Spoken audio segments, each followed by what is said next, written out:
Bienvenidos de nuevo a este espacio donde se pretende exponer otro caso de la aplicación de las ecuaciones lineales, visto desde una perspectiva de la disciplina de resistencias de los materiales, física y mecánica respectivamente. A continuación, los contenidos inmersos en este video, mismos que nos llevarán a construir una ecuación de alargamiento por carga axial y cambios de temperatura.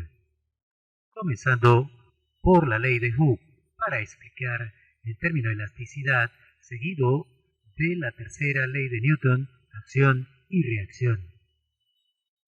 En cuanto a la definición de fuerzas axiales, de tracción y compresión, se va a tomar como modelo una probeta u otros materiales, utilizando la simulación de una máquina de ensayos de materiales. En este mismo orden, explicar cómo se generan los alargamientos por carga axial y cambios de temperatura.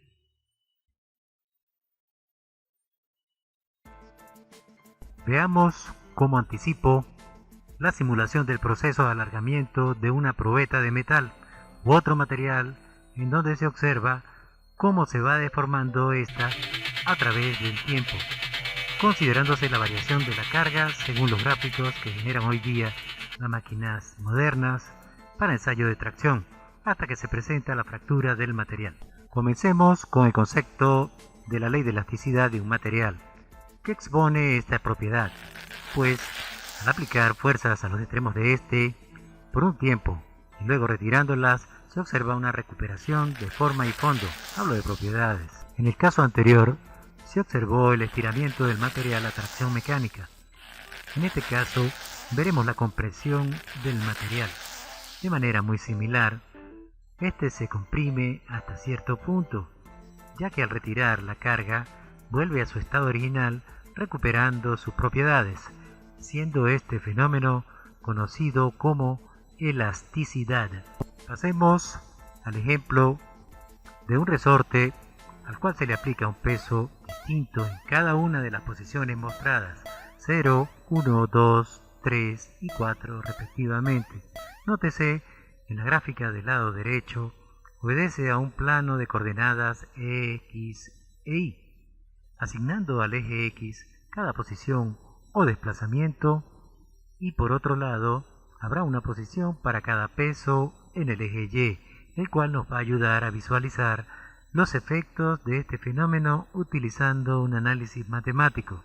La altura total de estiramiento del resorte corresponde al delta X total. Siguiendo con el ejemplo, cada una de estas posiciones está referenciada en el eje X. Puede verse el cambio de posición entre la posición de 0 a 1 como delta X1 y lo mismo para delta X2. De igual manera para el resto de los puntos. Pasemos ahora al eje Y, trazando líneas horizontales para cada uno de los pesos.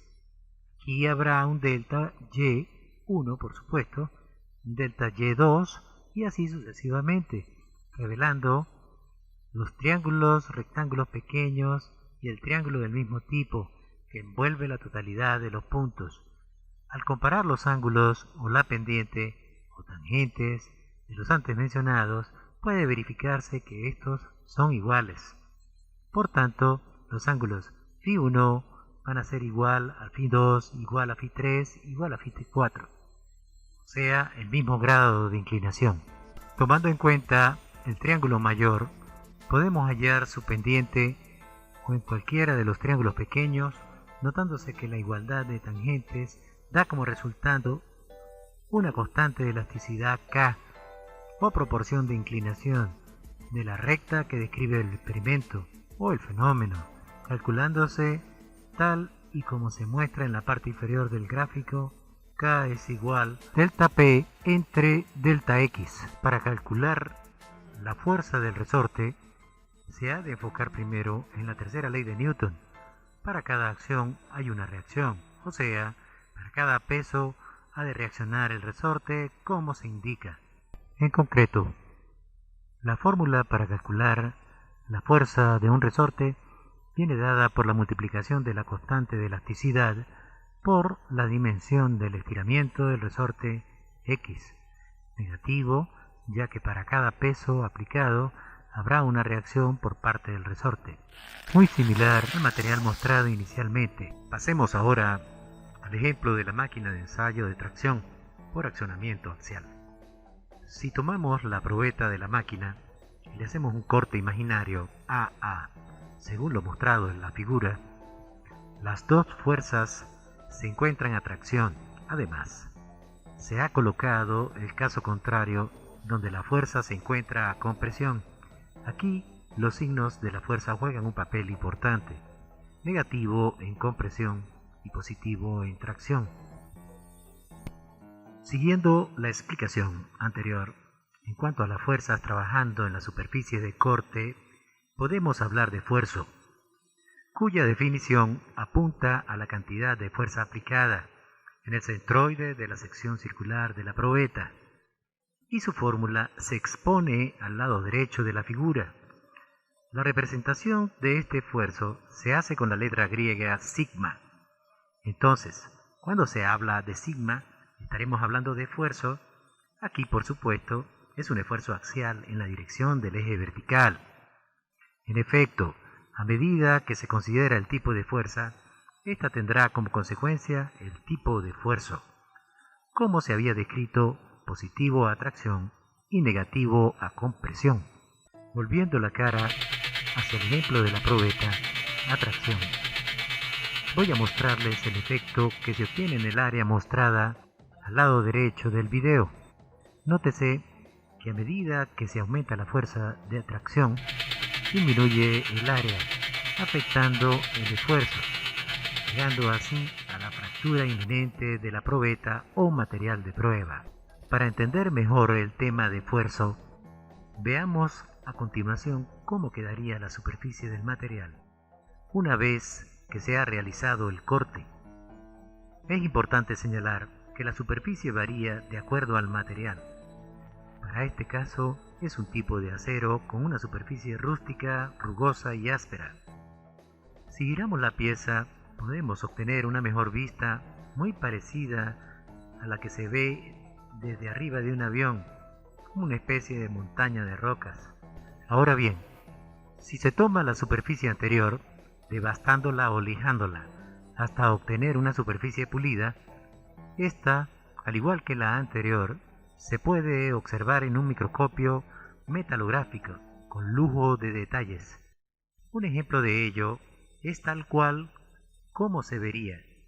Observamos la presencia en su micrografía los gránulos o componentes del material, de caso acero. Si hablamos de esfuerzos, distinguimos que las fuerzas internas verticales se distribuyen en toda la sección de corte, ocasionando esfuerzos distintos. Sin embargo, se tomará un esfuerzo actuante en el centroide de la figura mediante la fuerza resultante de los vectores, dividida entre el área inicial de la sección de corte. Y bueno, así quedaría la fuerza en un ángulo de 90 grados en la sección, como se muestra en la figura. Con respecto al alargamiento de la probeta o barra de prueba, esta se puede calcular mediante la fórmula delta es igual a la carga aplicada P multiplicado por la longitud inicial, todo esto dividido entre el área inicial multiplicada por el módulo de elasticidad del material. Observe que este es el alargamiento a calcular. Otro aspecto a tomar en cuenta es cuando se tiene una barra maciza de un material, por ejemplo, el acero. Si este se calienta, elevando la temperatura mediante un agente externo, comenzará a dilatarse el material por efecto de este, deformándolo en sus tres dimensiones principales. Lo contrario ocurriría si se enfría, esto es, se comprime el material. Observen detenidamente cómo se dilata el material. Ahora bien, veremos el alargamiento por cambios de temperatura. Como vimos anteriormente, la barra presentó una dilatación desde el punto inicial hasta un punto final que es el que nos interesa a la hora de elegir materiales. Se tiene una fórmula de alargamiento por temperatura, donde el coeficiente de dilatación térmica del material se multiplica por la longitud inicial de la barra o probeta. Todo esto a su vez multiplicado por el cambio de temperatura que sufre la barra al calentarse. Cabe decir que si se enfría dará una variación de temperatura negativa. Así pues, como consecuencia, se obtendrá un alargamiento en 3 dimensiones, X, Y y Z, teniéndose así los datos necesarios para obtener el alargamiento en la dirección deseada. Para ir finalizando, veamos lo que ocurre cuando un material se somete a ambos efectos, aplicando cargas axiales iguales y de sentido contrario, más el efecto de aumentar la temperatura del material. Según lo explicado y descrito, queda claro que el alargamiento total que sufre la barra en una dirección será igual a la sumatoria del alargamiento por carga más el alargamiento por cambio de temperatura. Haciendo las sustituciones necesarias de los elementos constitutivos de cada una de las fórmulas en la ecuación, quedando compuesta así la ecuación del alargamiento total. En definitivo, el gráfico quedaría así. Eso es todo por ahora. Espero les haya gustado y servido a su aprendizaje. No se olviden de calificarlo. Me despido con el pensamiento de este gran ícono. Enseñar no es transferir conocimiento, sino crear las posibilidades para su producción o su construcción. Quien enseña aprende al enseñar y quien enseña aprende a aprender.